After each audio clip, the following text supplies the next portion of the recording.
Alors, les relectures du mois, donc Avengers No Surrender et Avengers No Road Home. J'ai eu envie de les relire par rapport à la prochaine vidéo que vous verrez ensuite, puisque j'ai lu l'intégralité de la série Savage Avengers. Donc dans Savage Avengers, il y a Conan, et Conan rejoint notre monde moderne, notre monde Marvel moderne, entre guillemets, dans No Road Home.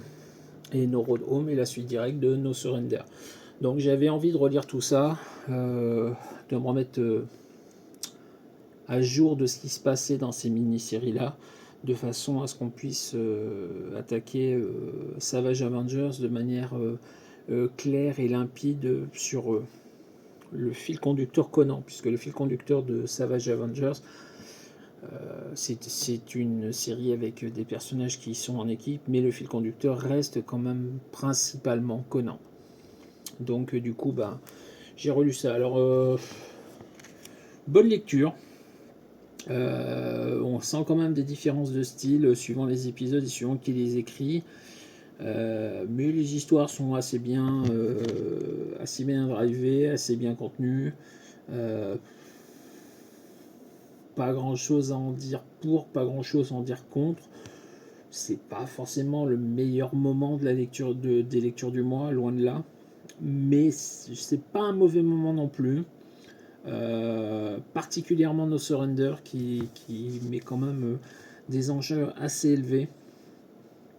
No Road Home est quand même un ton en dessous. C'est pas mauvais, mais c'est moins bien. Mais bon, dans l'ensemble, c'est pas mal. Alors, au niveau des scénaristes, on a Ewing, Wade, Zub dans les deux. Au niveau des dessinateurs, là, on a Pepe Larraz, Jacinto et Medina. Là, on retrouve Medina, Isaac C et Barberi.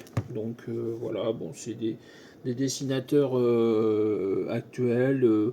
C'est pas les plus mauvais qui sont dans l'écurie, loin de là, Marvel à l'époque. Alors, ça, c'est du 2017. Et ça, c'est du 2018, je crois.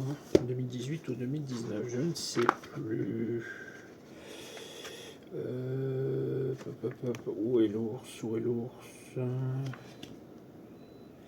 Ouais, enfin voilà quoi. Donc ça reste quelque chose qui date d'avant le confinement. C'est une époque où je lisais pas forcément grand chose en comics. Ça m'avait tapé dans l'œil parce que c'était des histoires quand même assez concentré en personnages. C'était pas dilué, c'était quand même sur des groupes de personnages tels qu'on me l'avait présenté. Même si No Surrender fait vraiment un gros tour d'effectifs des Avengers, que ce soit du moment où l'histoire a lieu que de l'histoire en général des Avengers. Mais on reste concentré quand même sur le même groupe d'une petite dizaine de personnages, on va dire,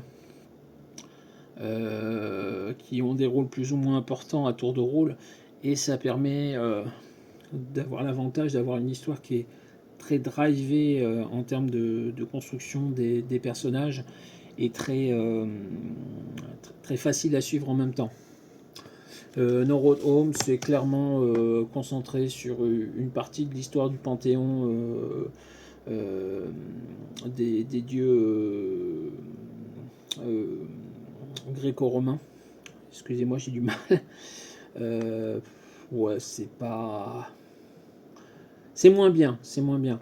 Là, je mettrais un 12-13. Là, je descendrais à quelque part entre 9 et 11 parce qu'il y a des petits moments de bravoure. Il y a des conséquences sur des choses qui se sont passées avant pour les personnages qui sont mis en jeu. Il y a Hawkeye dedans, qui est mon personnage préféré. Euh, ouais, non, c'est un ton en dessous quand même. Mais c'est pas si mal. J'ai lu bien pire dans ma vie. Mais ouais, c'est par contre clairement peut-être la plus mauvaise lecture du mois.